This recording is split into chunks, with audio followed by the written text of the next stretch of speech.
ഗുരു എണ്ണത്തിലേക്ക് സ്നേഹവന്ദനം. കഥകൾ നല്ല കണ്ണാടികളാണ്. നമ്മളെ തന്നെ കാണാനും തിരുത്താനുമായി ഗുരുക്കന്മാർ രൂപപ്പെടുത്തിയ നല്ല കണ്ണാടികൾ. അത്തരം കണ്ണാടി കാഴ്ചകളിലൊന്ന് യേശു പറഞ്ഞ ഈ കഥയാണ്, താലന്തിൻ്റെ കഥ. താലന്ത് ഇന്നൊരു നാണയരൂപമൊക്കെ ആയിട്ട് പരിഗണിക്കപ്പെടുന്നെങ്കിലും അതിൻ്റെ ആരംഭത്തിൽ ഒരളവ് തൂക്കമാണ്, വെള്ളി കൊണ്ടുള്ള ഒന്ന്, ധനമെന്ന് സൂചന. ഒരു യജമാനൻ യാത്ര പോകുമ്പോൾ തൻ്റെ ദാസരെ വിളിച്ചിട്ട് കൃത്യമായ ചില അളവുകളിൽ കുറച്ച് ധനം ഏൽപ്പിക്കുക. ആദ്യത്തെ ആൾക്ക് 5 താലന്ത്, രണ്ടാമത്തെ ആൾക്ക് 2 താലന്ത്, ഒടുവിലത്തെ ആൾക്ക് 1 താലന്ത്. ദീർഘയാത്രയ്ക്ക് ശേഷം മടങ്ങി വരുമ്പോൾ 5 10 2 4 എന്നാൽ ഒന്നാമത്തനാവട്ടെ തൻ്റെ താലന്ത് കുഴിച്ചിട്ടിരിക്കുക. കാരണം അവന് യജമാനെ പേടിയാണ്. ഉള്ള അനാദരവുള്ള ഭാഷയാണ് യജമാനോട് പറയുക. നീ വിതയ്ക്കാത്തടുത്ത് കൊയ്യുന്നവനാണെന്നും വെക്കാത്തടുത്ത് ശേഖരിക്കുന്നവനാണെന്ന് എനിക്കറിയാം. അതുകൊണ്ട് ഈ താലന്തിനൊരു പരുക്കും പറ്റാതിരിക്കാനായിട്ട്, ഒരു കുഴപ്പവും പറ്റാതിരിക്കാൻ വേണ്ടി ഞാൻ ഒളിപ്പിച്ച് വെച്ചിട്ടുണ്ട്. യജമാനൻ ആ മൂന്നാമത്തെ ആളോട് കഠിനഹൃദയനാവുകയാണ്. അവൻ്റെ കൈവശമുള്ള ആ താലന്ത് പോലും എടുത്തു മാറ്റുക.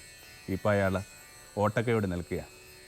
മാനവരാശിയെ വല്ലാതെ വിചാരണ ചെയ്യുന്ന കഥയായത്, അനന്തസാധ്യതകളുള്ള ഒരു കഥയായത്. പ്രശ്നം ഇത്തരം കഥകളൊക്കെ നമ്മൾ ഭൗതികമായിട്ട് വ്യാഖ്യാനിക്കുക എന്നുള്ളതാണ്. മാനേജ്മെൻറ്റ് സ്റ്റഡീസിൻ്റെ ഒരു പുസ്തകമൊക്കെ ആരംഭിക്കുന്നത് യേശു പറഞ്ഞ ഈ കഥയുമായി ബന്ധപ്പെട്ട. മാനേജ്മെൻറ്റിലോട്ട്, അത്തരം പഠനങ്ങളിലോട്ട് വലിച്ചിഴക്കപ്പെടേണ്ട നാമമാണ് ഗുരുക്കന്മാരുടെന്ന് എനിക്ക് തോന്നുന്നില്ല. ഒടുവിലായിട്ട് പറയുന്നൊരു ഭാഗമുണ്ട്, നിനക്ക് കുറഞ്ഞ പക്ഷം അത് പലിശക്കും കൊടുക്കാമല്ല യജമാനൻ ഈ മൂന്നാമത്തോണ്ട് കലമ്പുന്നുണ്ട്. അത് പലിശക്കുള്ള നീതീകരണമാണെന്ന് വേറെ പുസ്തകത്തിലും കണ്ടു. നമ്മൾ വല്ലാതെ ഗുരുക്കന്മാർ പറയാൻ ശ്രമിച്ച, കാട്ടാൻ ശ്രമിച്ച ആ ആന്തരിക പ്രപഞ്ചത്തിനകന്നു പോയി. 12,000 വർഷങ്ങൾ ഈ ഗുരുക്കന്മാർ പറഞ്ഞ കഥകൾക്ക് മീതെ വല്ലാതെ പൊടി വീഴ്ത്തിയിട്ടുണ്ട്. അതിനെ ഒന്ന് പതുക്കെ ഒന്ന് തട്ടിക്കളഞ്ഞാൽ മാത്രമേ ഇത്തരം കഥകൾ നമ്മളെ സഹായിക്കുകയുള്ളൂ, നമ്മളെ പ്രകാശിപ്പിക്കുകയുള്ളൂ. എന്താണ് ഈ താലന്ത് എന്ന് പറയുന്നത്? പലപ്പോഴും കഴിവുകളുടെയൊക്കെ ഒരു പദമായിട്ട് ഇന്ന് ഉപയോഗിക്കപ്പെടുന്നുണ്ട്. ഇംഗ്ലീഷിൽ ടാലൻ്റ് എന്ന് പറഞ്ഞ വാക്ക് പോലും ഒരുപക്ഷെ വന്നിട്ടുള്ളത് ഈ ഒരു കഥയിൽ നിന്ന്, ഈ ഒരു സൂചനയിൽ നിന്നാവുമെന്ന് ഒരു വിചാരമൊക്കെ ഉണ്ട്. കഴിവുകൾ ബോണസ്. ഒരാൾ നന്നായിട്ട് പാടുന്നു, നൃത്തം ചവിട്ടുന്നു, ചിത്രം വരക്കുന്നു എന്നുള്ളതൊക്കെ ഈ ലോകത്തെ കുറേ കൂടി ഭംഗിയുള്ളതാക്കാനായിട്ട് ദൈവം ചിലർക്ക് നൽകിയ ബോണസ് മാത്രമാണ്. പക്ഷേ ഈ കഴിവുകൾ എപ്പോഴും ഭേദപ്പെട്ട മനുഷ്യർ സൃഷ്ടിക്കണമെന്നില്ല. നല്ല മനുഷ്യർ, നല്ല കലാകാരന്മാർ നല്ല മനുഷ്യരാണെന്നുള്ളതിൻ്റെ പേരിൽ എപ്പോഴും തർക്കമൊക്കെ ഉണ്ട്. കഥാപാത്രങ്ങൾക്കൊക്കെ ഈ വക്കോളം സ്നേഹം കൊടുത്തിട്ടുള്ള ഒരു എഴുത്തുകാരൻ ടോൾസ്റ്റോയെക്കുറിച്ച് അയാളുടെ ഭാര്യ എഴുതുന്നത് എങ്ങനെയാണ്, ആ കഥാപാത്രങ്ങൾക്ക് കൊടുത്ത സ്നേഹത്തിൻ്റെ ഒരു 100-1 അയാളുടെ ഭാര്യയ്ക്ക് നൽകിയിട്ടില്ലെന്ന്. അപ്പോൾ അത് ഒരു വല്ലാതൊരു ഐറണിയാണ്, പാരഡോക്സ് ഒക്കെ. അപ്പോൾ ഈ കഴിവുകളെ മാത്രമായി ബന്ധപ്പെട്ട് ഈ താലന്തുകളെ വ്യാഖ്യാനിക്കുന്നിടത്ത തെറ്റ്. അതിനേക്കാൾ അഗാധമായ ചില വിശദീകരണങ്ങളിലേക്കും വ്യാഖ്യാനങ്ങളിലേക്കും ഇത്തരം കഥകൾ നമ്മളെ കൂട്ടിക്കൊണ്ടു പോകണം. എങ്കിൽ താലന്ത് പറയുന്നത് നമ്മൾ ഉണ്മയുമായിട്ട് ബന്ധപ്പെട്ടതാണ്. ഒരു ബീയിങ് ചെറുതായിട്ട് പഠിച്ച വിഷയം എന്ന് പറയുന്നത് ഫിലോസഫിയാണ്. അത് പഠിപ്പിച്ച ഒരു അധ്യാപകൻ എപ്പോഴും പറഞ്ഞുകൊണ്ടിരുന്നൊരു കാര്യത്തിൻ്റെ പൊരുൾ മനസ്സിലാകുന്നത് ഏതാണ്ട് ഈ പ്രായത്തിലെത്തിയപ്പോഴാണ്. അല്ല, എപ്പോഴും പറയുമായിരുന്നു, യുവർ ബീയിങ് ദാറ്റ് മാറ്റേഴ്സ്. സത്താപരമായ നമ്മുടെ ചില കണ്ടെത്തലുകളും പ്രത്യേകതകളും ഒക്കെയാണ് ഈ താലന്തായിട്ട്, അവനവൻ്റെ ഗിവൺനെസ്സൊക്കെ ആയിട്ട് നമ്മൾ കണ്ടെത്തേണ്ടത്. പലപ്പോഴും ഈ സത്താപരമായ കണ്ടെത്തൽ സംഭവിക്കുന്നേയില്ല. നമ്മൾ ഇങ്ങനെ ഉപരിതലത്തിൽ ജീവിച്ച്, ഇങ്ങനെ ഒഴുകി ജീവിച്ചിട്ട് അഗാധങ്ങളിലേക്ക് പ്രവേശിക്കാനായിട്ട് തയ്യാറാവുന്നില്ല. അപ്പോൾ അവനവൻ്റെ സത്താപരമായ ചില കണ്ടെത്തലുകളും ആണ് വളരെ പ്രധാനപ്പെട്ടത്. Being that matters. ഉണ്മ എന്നൊരു വാക്കാണ് നമ്മൾ ഉപയോഗിക്കുന്നത് മലയാളത്തിൽ.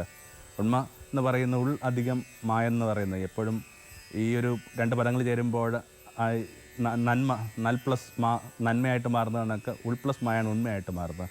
അവനവൻ്റെ ആന്തരികത എന്നതിൻ്റെ അർത്ഥം ആന്തരിക ലോകമെന്നോ സത്യമെന്നോ ഒക്കെ വ്യാഖ്യാനിക്കാം. ഇപ്പോൾ കുറേ കൂടി സ്വന്തം സത്യത്തെ കണ്ടെത്താനായിട്ട് ക്ഷണമുണ്ട്. ആ സത്യവുമായി ബന്ധപ്പെട്ട ജീവിതമുണ്ട്.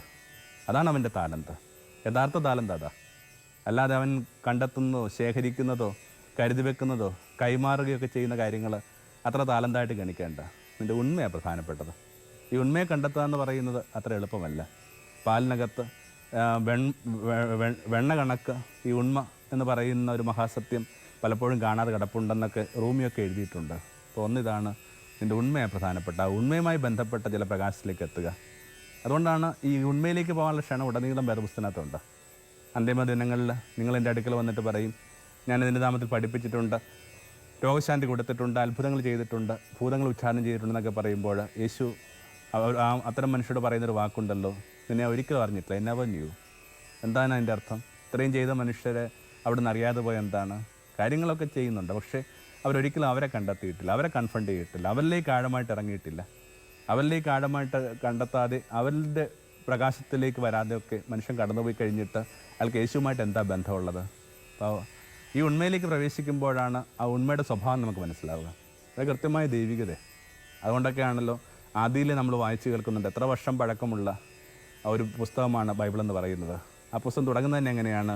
ദൈവം മനുഷ്യനെ തൻ്റെ ഛായയിലും സദൃശ്യയിലും സൃഷ്ടിച്ചു. അതിന് ഉണ്മയ്ക്ക് എപ്പോഴും ഒരു ദൈവികതയായിട്ട് ബന്ധമുണ്ട്. എന്നിട്ടും അത്തരം ദൈവികതയെ തിരിച്ചറിഞ്ഞ് അത്തരം ദൈവികതയെ ആഘോഷിക്കുന്ന ഒരു ജീവിതമാണ് നമ്മുടേത്. അവനവൻ്റെ ആ ദൈവികതയിലേക്ക് പ്രവേശമാണ്, ആ ദൈവികതയുടെ സാധ്യതകളാണ് വാസ്തവത്തിൽ ഒരാൾ കണ്ടെത്താനായിട്ട് ആദ്യം ശ്രമിക്കേണ്ടത്. അതിന് ഇത്തരം അലച്ചിലുകൾ നമ്മളെ സഹായിക്കുന്നില്ല. ഒരു പ്രത്യേക ഘട്ടത്തിൽ ലോകത്തുള്ള എല്ലാ മനുഷ്യർക്കും മനസ്സിലാവുന്നൊരു കാര്യമുണ്ട്, തങ്ങൾ ചെയ്യുന്നതല്ല, തങ്ങൾ എന്തായിരിക്കും എന്നുള്ള പ്രധാനം. ഒരു കൊച്ചുദാഹരണത്തിനായിട്ട് ചെറിയ പ്രായത്തിൽ ഇങ്ങനെ അമ്മയെക്കുറിച്ച് ഒരു 10 വാക്കൊക്കെ എഴുതാനായിട്ട് നിങ്ങൾ അധ്യാപകൻ പറഞ്ഞപ്പോൾ നിങ്ങൾ എഴുതിയിട്ടുള്ള 10 വാക്കുകളും അമ്മ ചെയ്യണ കാര്യങ്ങളാണ്. പക്ഷേ മധ്യവയസ്സിലെത്തിയ ഒരാൾ അയാളുടെ അമ്മയെക്കുറിച്ച് എന്തെഴുതും? അമ്മ കൃത്യമായിട്ട് പറഞ്ഞു കഴിഞ്ഞാൽ ഒന്നും ചെയ്യുന്നില്ല. പക്ഷേ എന്നിട്ടും അമ്മയെന്ന് പറയുന്നതൊരു സജീവ സാന്നിധ്യമാണ്. അമ്മ എന്ത് പ്രധാനപ്പെട്ട ഒന്നായിട്ട് മാറുന്നുണ്ട്. ഒരു ഇടത്ത് ഒരമ്മ ചെയ്തുകൊണ്ടിരുന്ന ആകപ്പാടൊരു കാര്യം ഇങ്ങനെ വെറുതെ ഇമേനക്കുക എന്നുള്ളത് മാത്രമായിരുന്നു. അമ്മ കടന്നുപോയി കഴിഞ്ഞപ്പോൾ ആ വീടിനകത്തേക്ക് എന്തൊരു ശൂന്യതയാണ് വന്നത്. ശരിക്കും അമ്മ എന്തായാലും അമ്മ ചെയ്യണ കാര്യങ്ങളല്ല, നിങ്ങൾ ചെയ്യുന്ന കാര്യങ്ങളല്ല. നിങ്ങൾക്ക് സത്താപരമായൊരു നിലനിൽപ്പുണ്ട്.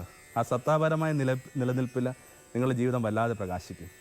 ആ സത്താപരമായ ചില കണ്ടെത്തലുകളിലേക്ക് പ്രവേശിച്ച് നിങ്ങൾക്ക് അത്തരം സത്ത ഭൂമിയിൽ എല്ലായിടത്തോളം തിരിച്ചറിയാനായിട്ട് പറ്റും. ഇതൊക്കെയാണ് ഈ ഭാരതം പറയുന്ന തത്വമസി എന്ന് പറയുന്ന വിചാരത്തിൻ്റെ കാതൽ. സ്വന്തം ഉണ്മയെ മനസ്സിലാക്കിയ ഒരാൾക്ക് ആ ഉണ്മയെ പാരിലെമ്പാടും ദർശിക്കാനായിട്ട് പറ്റും.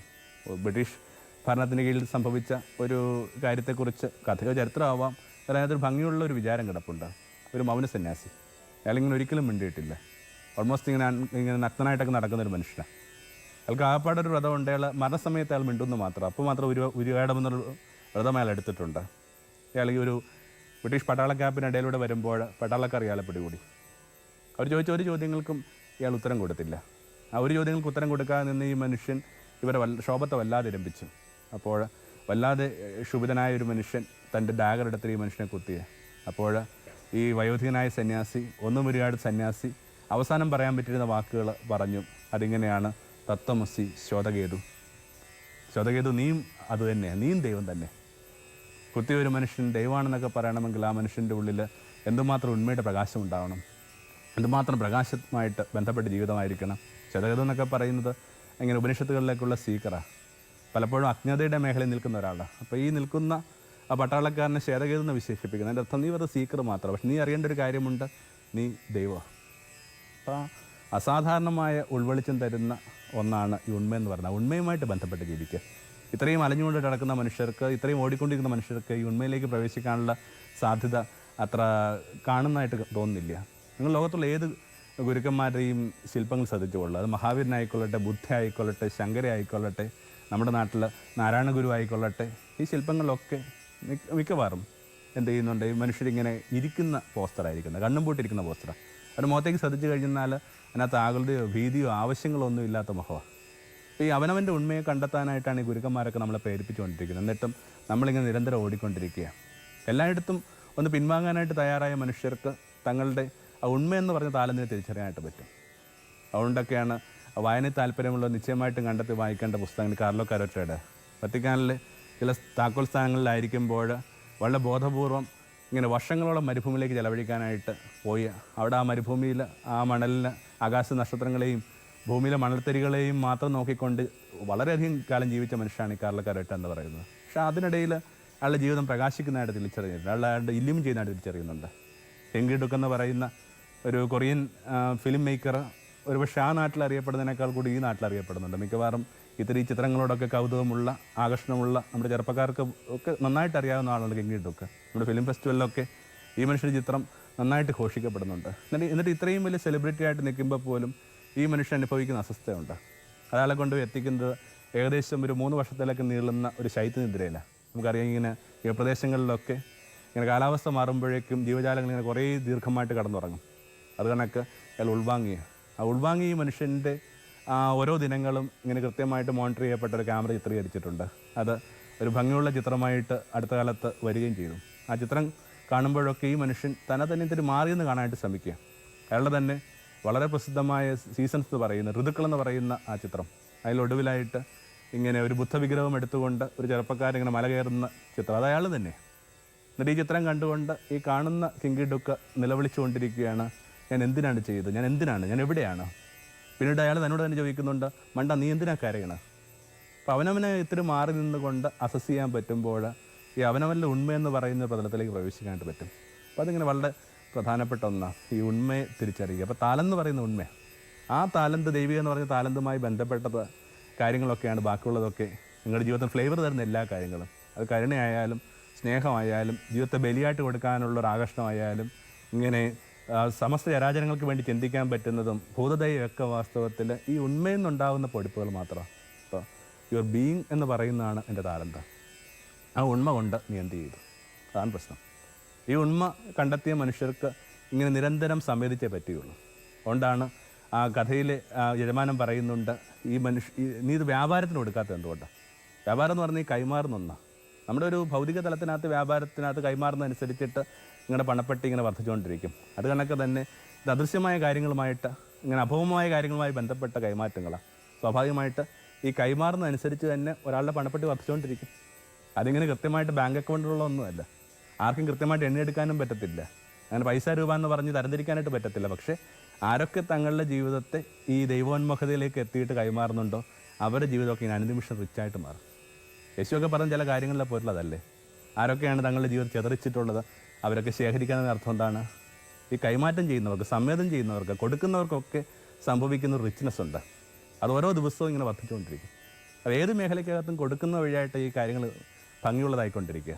കിണർ തേകരുന്നൊക്കെ നമ്മൾ കരുതുന്ന കണക്കാണ്. കിണർ തേകുന്നതനുസരിച്ചിട്ടാണ് ഈ വെള്ളം വന്നുകൊണ്ടിരിക്കുന്നത്. പണ്ടിങ്ങനെ നാട്ടിൻപുറങ്ങളിലൊക്കെ മനുഷ്യർക്ക് വലിയ പേടിയാണ്. കാരണം ഇങ്ങനെ വേനൽക്കാലത്തൊക്കെ ഇങ്ങനെ കിണർ ഈ കൃത്യമായിട്ട് തങ്ങൾക്ക് ആവശ്യമുള്ള വെള്ളം മാത്രമേ അതിനകത്ത് ഉണ്ടാവുകയുള്ളൂ. അതുകൊണ്ട് അയൽക്കാരൊക്കെ ഇങ്ങനെ വെള്ളം ചോദിക്കുമ്പോൾ കൊടുക്കാത്ത രീതിയൊക്കെ ഉണ്ട്. പക്ഷേ ഈ പാവപ്പെട്ട പോഴും മനുഷ്യർക്ക് മനസ്സിലാവുന്നില്ല, ഇങ്ങനെ തേയിക്കൊണ്ടിരിക്കുന്ന എടുത്തുകൊണ്ടിരിക്കുന്ന അനുസരിച്ചിട്ട് മാത്രം വെള്ളം വരുന്ന ഉറവുകളാണ് ഈ ഭൂമിയിൽ എല്ലായിടത്തും. അപ്പം അങ്ങനെ ഈ കൊടുക്കുന്ന അനുസരിച്ച് റിച്ചായിക്കൊണ്ടിരിക്കുന്ന മനുഷ്യരുണ്ട്. ആ കൊടുക്കുക എന്നുള്ളത് അതിപ്പോൾ എന്തിനകത്ത് സർഗ്ഗമേഖലയ്ക്കകത്ത് ഒരാൾ കൊടുക്കുന്ന അനുസരിച്ച് റിച്ചായിക്കൊണ്ടിരിക്കുക. ഞാൻ എപ്പോഴും ഈ റിപ്പോർട്ട് ഗ്രീക്കോ എന്ന് പറഞ്ഞ പുസ്തകത്തിന് കസൻസാക്കിസ് പറയുന്നൊരു കാര്യം ഓർമ്മിക്കുന്നുണ്ട്, അല്ലെങ്കിൽ അതിൻ്റെ ആമുഖത്തിൽ പറയുന്നൊരു കാര്യം ഓർമ്മിക്കുന്നുണ്ട്. ഭാര്യ അയാളെക്കുറിച്ച് ഓർമ്മിക്കുന്ന, ഇയാൾക്കിങ്ങനെ അർബുദം പിടിപെട്ട് കഴിയുമ്പോഴേക്ക് ഇയാളുടെ ആ കൂട്ടുകാരോടും ഭാര്യയോടൊക്കെ പറയുകയാണ്, എനിക്കൊരു ആഗ്രഹമുണ്ട്, ഞാൻ തെരുവിൽ ചെന്നിട്ട് എല്ലാവരോടും ഇങ്ങനെ അവരുടെ ജീവിതത്തിൻ്റെ 10-20 മിനിറ്റ് ചോദിക്കും. അതിങ്ങനെ എല്ലാ മനുഷ്യരും എനിക്ക് ആ സമയം തരും. അതെല്ലാം കൂടി ശേഖരിച്ചിട്ട് എനിക്ക് 10 വർഷം മതി. ആ 10 വർഷം കൊണ്ട് ഞാൻ ചെയ്യാൻ പോകുന്ന കാര്യം എൻ്റെ ഉള്ളിലുള്ളത് മുഴുവൻ ഞാൻ എഴുത്തിലിങ്ങനെ ചൊരിയും. ഒടുവിൽ മരണം എന്നെ തേടി വരുമ്പോഴേക്കും മരണത്തിന് കിട്ടാൻ പോകുന്നത് മജ്ജയില്ലാത്ത കുറേ എല്ലും കഷ്ണം മാത്രം. ഇങ്ങനെ ആ കൊടുത്ത് ശൂന്യരാകുന്നതനുസരിച്ച് റിച്ചായിക്കൊണ്ടിരിക്കുന്ന മനുഷ്യരെ സ്നേഹം, നന്മ, കരുണ, സഹാനുഭൂതി ഇതിലൊക്കെ ഒന്ന് ഏർപ്പെട്ട് നോക്കുക. അപ്പോൾ അതാണ് എൻ്റെ രണ്ടാമത്തത്. അപ്പോൾ അത്തരം മനുഷ്യർക്ക് ഈ ഉണ്മ കണ്ടെത്തിയ മനുഷ്യർ, എസൻഷ്യലായ കാര്യങ്ങൾ മാത്രം തിരയുന്ന മനുഷ്യർ എന്ന് പറയുന്നതാണ് ഈ കഥയ്ക്കകത്ത് ആദ്യത്തെ 2 പേര്. 5 കിട്ടിയവർ 10 ആക്കുന്നു, 2 കിട്ടിയവർ 4 ആക്കുന്നു. അവസാനമായിട്ട് നിൽക്കുന്ന ഒരു മനുഷ്യൻ ജീവിതത്തെക്കുറിച്ച് വളരെ പെസിമിസ്റ്റിക് ആയ ഒരു മനുഷ്യനാണ്. അയാൾക്കിങ്ങനെ കാര്യമായ അന്വേഷണത്തിൻ്റെ സാധ്യതകളൊന്നുമില്ല, അതിൽ അന്വേഷണങ്ങൾക്ക് താല്പര്യമില്ല. അയാൾ ചെയ്തിരുന്ന കാര്യം ഈ പറഞ്ഞ തനിക്ക് കിട്ടിയ ഈ ധനം അയാളിങ്ങനെ കുഴിച്ചു മൂടുക. എനിക്ക് തോന്നുന്നു ഭൂമിയിലുള്ള ഏതാണ്ട് ഒരു 90% മനുഷ്യരെങ്കിലും തലവര അതാണ്, തങ്ങളുടെ ധനത്തെ അവർ കാണുന്നില്ല. അവരിങ്ങനെ വെറുതെ ഈ കയ്യിലുള്ള ധനത്തെ കാണാതെ പട്ടിണി കിടക്കുക.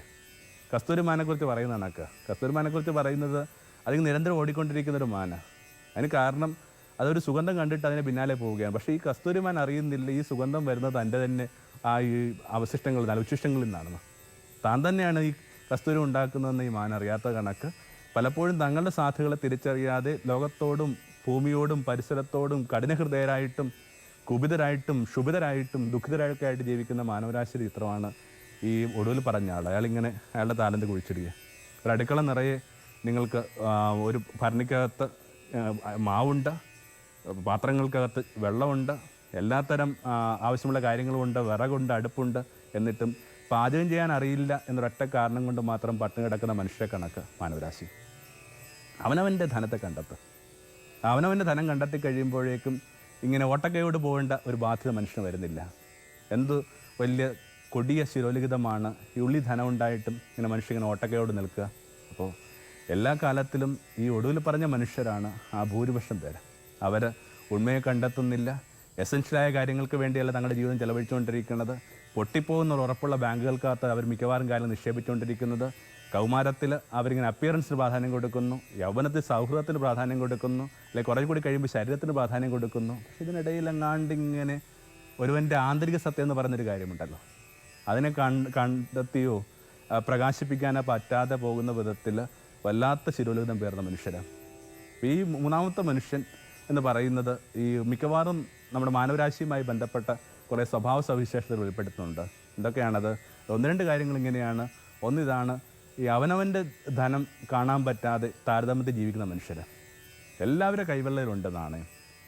എല്ലാ കൈവെള്ളയിലും നാണയങ്ങൾ തുല്യമാണെന്ന് നമ്മൾ പറയണില്ല. എപ്പോഴും ഓർമ്മിക്കണം, ഈ സമത്വം എന്നൊക്കെ പറയുന്ന ഒരു വിചാരം എന്ന് പറയുന്നത് ഒരു ക്വാളിറ്റി എന്ന് പറയുന്ന പ്രതലത്തിലാണ്, അതിൻ്റെ ക്വാണ്ടിറ്റി സ്പേസിനകത്തല്ല. 50 കുട്ടികൾ പഠിക്കുന്നുണ്ടെങ്കിൽ 50 കുട്ടികളും പഠിക്കാൻ താല്പര്യമുള്ളവരാണ്, പഠിക്കാൻ സാധ്യതയുള്ള കുട്ടികളാണ്. പക്ഷേ ഈ 50 കുട്ടികളുടെയും ആ റിസപ്റ്റിവിറ്റി എന്ന് പറയുന്ന സംഭവം അതിനകത്ത് വ്യത്യാസമുണ്ട്. അതൊരു തരം ഗിവൺനെസ്സാണ് വാസ്തവത്തിൽ. അതിനെക്കുറിച്ച് ഇത്രയും വിഷമിച്ചിട്ടോ ഭാരപ്പെട്ടോ കാര്യമില്ല. അപ്പോൾ ഈ പഠിക്കാനായിട്ട് കുട്ടികളുടെ കാര്യത്തിൽ പറയുന്ന കണക്ക് തന്നെ ഭൂമിയിൽ ഇത്രയും മനുഷ്യരുണ്ടെങ്കിൽ എല്ലാവരുടെ ഉള്ളിൽ സ്നേഹിക്കാനുള്ള സാധ്യതകൾക്കും ഒക്കെ അളവ് കുറവുണ്ട്. ഒരു മനുഷ്യൻ കൂടുതൽ സ്നേഹിക്കുന്ന പറയുന്ന വാസ്തവം അയാൾ ഗിവൺനെസ്സിൻ്റെ ഭാഗം. പലപ്പോഴും എന്ത് ചെയ്യുന്നുണ്ട്, അതിനെ ഓർത്തിട്ടെങ്കിൽ താരതമ്യപ്പെട്ടു, അതിനെ കുറത്ത് ഭാരപ്പെട്ടിട്ടും തൻ്റെ കയ്യിലുള്ള സാധ്യതയെ, തൻ്റെ കയ്യിലുള്ള നാണയത്തെ ചെലവഴിക്കാൻ വിഭൂത കാട്ടുന്ന മനുഷ്യരാണ് നമ്മൾ. ഇത്രയും താരതമ്യങ്ങൾ ആവശ്യമുള്ളതല്ല ജീവിതം. നമ്മൾ ഇടയ്ക്കിടയ്ക്ക് നമ്മുടെ സന്ധ്യാവിചാരങ്ങളിൽ പറഞ്ഞുകൊണ്ടിരിക്കുന്ന കാര്യമാണിത്. ജീവിതം ഇത്രയും താരതമ്യം ആവശ്യമില്ല. ഓരോരുത്തർക്കും അവരവരുടെ ജീവിതം ഭംഗിയാണ്. അപ്പോൾ അറിയേണ്ട കാര്യം ഇത്രയേ ഉള്ളൂ, എല്ലാവരുടെ കൈവശമുണ്ട് നാണയമുണ്ട്, എല്ലാവരുടെ കൈവശമുണ്ട് ധനമുണ്ട്. ആ ധനത്തെ കണ്ടെത്തുക എന്നുള്ള പ്രധാനം. പലപ്പോഴും ഈ ധനത്തെ കണ്ടെത്താത്തത് കൊണ്ട് നമ്മൾ എന്തുമാത്രം ഭാരപ്പെട്ടാണ് ജീവിക്കുന്നത്. അപ്പൻ ദരിദ്രരായ മനുഷ്യർ എങ്ങനെയാണ് ജീവിക്കുന്നത് കാണാനും തൻ്റെ ജീവിതം കുറേ കൂടി ഭേദമാണെന്ന് കാണിക്കാനും വേണ്ടി മകനെ ഇങ്ങനെ ദരിദ്രർ പാർക്കുന്ന ഒരു ഗ്രാമത്തിലേക്ക് കൊണ്ടുപോയതാണൊക്കെ. എന്നിട്ട് ആ കാഴ്ച കഴിഞ്ഞ് തിരിച്ച് വരുമ്പോഴേക്കും മകനോട് അപ്പൻ ചോദിക്കുന്നുണ്ട്, എങ്ങനെയുണ്ട് നിൻ്റെ കാഴ്ചകൾ എന്താ എന്നെ പഠിപ്പിച്ചത്? അപ്പോൾ ആ മനുഷ്യൻ, ഈ ചെറിയ മകൻ പറഞ്ഞു, അപ്പോൾ ആ ഗ്രാമങ്ങളിൽ ജീവിക്കുന്ന ദരിദ്രരായ മനുഷ്യർ നമ്മളെക്കാൾ ഭേദപ്പെട്ടത്, നമ്മളെക്കാൾ റിച്ചാണ്. നമുക്ക് ആകപ്പാടെ കുളിക്കാനായിട്ടുള്ളത് ഒരു ചെറിയ സ്വിമ്മിംഗ് പൂളാണ്, അവർക്കാവട്ടെ ഈ വലിയ നദിയുണ്ട്. നമുക്ക് ആകപ്പാടെ ഈ വളച്ചു കെട്ടിയ നമ്മുടെ ഈ മതിൽക്കെട്ടിലെ പറമ്പ് മാത്രമേ ഉള്ളൂ. അവർക്ക് വരമ്പുകൾ മാത്രമാണ്, ഇങ്ങനെ ദീർഘമായ പാടങ്ങളും വരമ്പുകളുമാണ്. അവർക്ക് വേലികളില്ല. ആരാ വലിയവരാരാ? ആപ്പാടെ 30,000 ദിവസത്തെ കേസ് കെട്ടാ ജീവിതം. ആ 30,000 ദിവസത്തെ കേസ് കെട്ടുകൾക്കകത്ത് ഇത്രയും താരതമ്യപ്പെട്ട് ജീവിക്കേണ്ടതൊന്നുമല്ല, അവനവൻ്റെ ധനം കണ്ടെത്തി ഭംഗിയായിട്ട് ജീവിക്കേണ്ട ഒരു ജീവിതമുണ്ട്. അപ്പോൾ അത് തന്നെ പ്രധാനം. ഒരു കൈ ഓട്ടക്കൈയല്ല. ഒരു ഓട്ടക്കൈയോടുകൂടി ഒരു മനുഷ്യനെയും ഭൂമിയിലേക്ക് വിട്ടിട്ടില്ല. ചിലപ്പോൾ നമ്മൾ ഈ ബുദ്ധിക്ക് കുറവുള്ള കുഞ്ഞുങ്ങളെന്നൊക്കെ കരുതുമ്പോൾ പോലും ഇതുമാത്രം സാധ്യതകൾ അവരുടേത്, വിശേഷം അവരുടെ ആ പറയുന്ന എസൻഷ്യലായ സാധ്യതകൾ, സ്നേഹിക്കാനുള്ള സാധ്യതകൾ. ഒരുപക്ഷെ ബുദ്ധി കൊണ്ട് നിങ്ങൾ കരുതുന്ന ഒരു കുഞ്ഞിനേക്കാൾ കൂടുതൽ ആ സ്നേഹിക്കാനായിട്ട് പോകുന്നത് ബുദ്ധിക്ക് കുറവുള്ള കുഞ്ഞാണ്. തർക്കം വല്ലതും ഉണ്ട് നിങ്ങൾക്ക് അതിനകത്ത്? കാരണം ആ കുഞ്ഞ് അത്രയും പോലും സങ്കീർണ്ണമല്ല. നമ്മുടെ ഈ സങ്കീർണമായൊരു ബ്രെയിനകത്ത് പല കാര്യങ്ങളും നമുക്കിങ്ങനെ മോഡറേറ്റ് ചെയ്യാനും പല കാര്യങ്ങൾക്കകത്ത് എന്ത് ചെയ്യുന്നുണ്ട്, ബുദ്ധിപൂർവ്വം പ്രായമായിട്ട് ചിന്തിച്ചൊക്കെ ചില കാര്യം തെന്നിമാറാൻ പറ്റും. അതിന് പറ്റാത്തൊരു കുഞ്ഞെന്ന് പറഞ്ഞാൽ ഞാൻ വിചാരിക്കുന്ന ഭൂമിയിൽ എന്ത് ചെയ്യുന്നുണ്ട്, ഏതെങ്കിലും തരത്തിൽ ബുദ്ധിക്ക് കുറവുള്ള കുട്ടിയാണ് ഏറ്റവും സ്നേഹിക്കുന്ന കുട്ടി. അവനെയൊക്കെ അവൻ്റെയൊക്കെ ഒരു ആബ്സെൻസ് അവരുടെ ജീവിതത്തിനകത്ത്, അവർ മാതാപിതാക്കന്മാരുടെ ജീവിതത്തിൽ ഉണ്ടാക്കുന്ന ഭാരം എന്നൊക്കെ വിചാരിക്കുന്നത് വീടിന് വേണ്ടി വളരെ പ്രൊഡക്റ്റീവും വളരെ എന്ത് ചെയ്യുന്നു വീടിന് വേണ്ടി കാര്യം ചെയ്തുകൊണ്ടിരിക്കുന്ന മകനും മകളുടെ ഒക്കെ ആബ്സെൻസ് ഉണ്ടാക്കുന്നതിനേക്കാൾ പല മടങ്ങാണ്. അപ്പോൾ ഈ സാധ്യതകൾ ഭൂമിയിലെമ്പാടുമുണ്ട്. അപ്പോൾ ഈ സാധ്യതകൾ തിരിച്ചറിയുമ്പോൾ ഒരു കാര്യം സംഭവിക്കുന്നുണ്ട്. ഒന്ന്, നമുക്ക് നമ്മളെക്കുറിച്ച് ഇത്രയും ദാരിദ്ര്യം അനുഭവപ്പെടില്ല. രണ്ട്, നമുക്ക് ഭൂമിയുടെ മീതെ വിധിവാചകങ്ങളില്ല, നമുക്ക് ആരോടും മത്സരമില്ല. എന്ത് ഭംഗിയുള്ളതാക്കാവുന്ന അഴകുള്ളതാക്കാവുന്ന ജീവിതമാണ് ഇത്. ഒടുവിലായിട്ട് ഈ നിഷ്ക്രിയത്വം എന്ന് പറഞ്ഞ സംഭവം കിടപ്പുണ്ട്. ലോകത്തെ ഏറ്റവും വലിയ പാപങ്ങളിലും നിഷ്ക്രിയത്വം. നമ്മളിങ്ങനെ കുംഭസാരത്തിൻ്റെയൊക്കെ ജപം ചെല്ലുമ്പോൾ അതിനകത്ത് പറയുന്നൊരു കാര്യമുണ്ട്, വിചാരത്താലും വാക്കാലും പ്രവൃത്തിയാലും ഉപേക്ഷയാലും. ഈ ഉപേക്ഷ എന്ന് പറയുന്ന പാപം ആരും പരാമർശിക്കാറില്ല.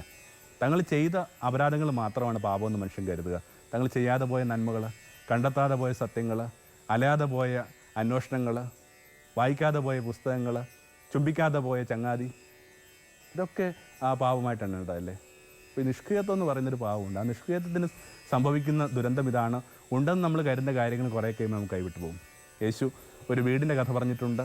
ആ വീട് ഇങ്ങനെ അടിച്ചു വാരി ഭംഗിയാക്കി എന്ത് ചെയ്യുന്നുണ്ട്, വൃത്തിയാക്കി കഴിയുമ്പോൾ കുറേ കഴിയുമ്പോൾ അത് കൃത്യമായിട്ട് പരിചരിക്കാത്തത് കൊണ്ട് മാസങ്ങൾക്ക് ശേഷം ആ വീട് ആയത്തിനേക്കാൾ ഇങ്ങനെ പൊടി പിടിച്ച് കിടക്കുക. ഇറങ്ങിപ്പോയ ഒരു ചെകുത്താൻ 7 പിശാചുമായിട്ട് വരുന്നുള്ളതാണ് ക്രിസ്തുവിൻ്റെ വാക്ക്. ഒരാളെ ഇറക്കി വിട്ടിരിക്കുക.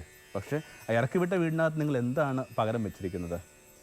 ഈ നിലം വൃത്തിയാക്കുന്ന കണക്കാ. നിലം വൃത്തിയാക്കി കഴിഞ്ഞാൽ നല്ലത് തന്നെ. പക്ഷേ ആ വൃത്തിയാക്കുന്ന നിലത്ത് നിങ്ങൾ എന്ത് നട്ടു? എന്ത് പൂച്ചെടി നട്ടു? ഒരു പൂച്ചെടിയും നട്ടില്ലെങ്കിൽ നാളെ അതിനകത്ത് മുള്ളുണ്ടാകും. ഇറങ്ങിപ്പോയ ഒരാൾ 7 പേരുമായിട്ട് മടങ്ങി വരിക എന്നൊക്കെ പറയുന്ന അർത്ഥം എന്താണ്? അപ്പോൾ നിഷ്ക്രിയത്വം എന്ന് പറയുന്ന ഒരു അപരാധമുണ്ട്. അവനവൻ്റെ സാധ്യതകൾ കണ്ടെത്തി ആ സാധ്യതകളെ പ്രകാശിപ്പിച്ച് മുമ്പോട്ട് പോകുമ്പോൾ ഭംഗിയുള്ള ഒരു ജീവിതം. അതിനൊക്കെ പറ്റിയില്ലെങ്കിൽ ഒടുവിൽ ഈ മനുഷ്യൻ പറയുന്നതാണ്, അനാദരവുള്ള ഭാഷ പറയും, നീ വിതയ്ക്കാത്തടത്ത് നിന്ന് കൊയ്യുന്നവൻ. സ്വന്തം സാധ്യതകളെ തിരിച്ചറിയാത്ത മനുഷ്യർ എന്തുമാത്രമാണ് ഈ ഭൂമിയോട് ക്ഷുഭിതരായിക്കൊണ്ടിരിക്കുന്നത്. അവനവൻ്റെ ഉണ്മയെ കണ്ടെത്തുക, പ്രകാശിപ്പിക്കുക. ആമേൻ. തമോന്മുഖം ജീവിതം പ്രഭാമയം സന്നിധാനം.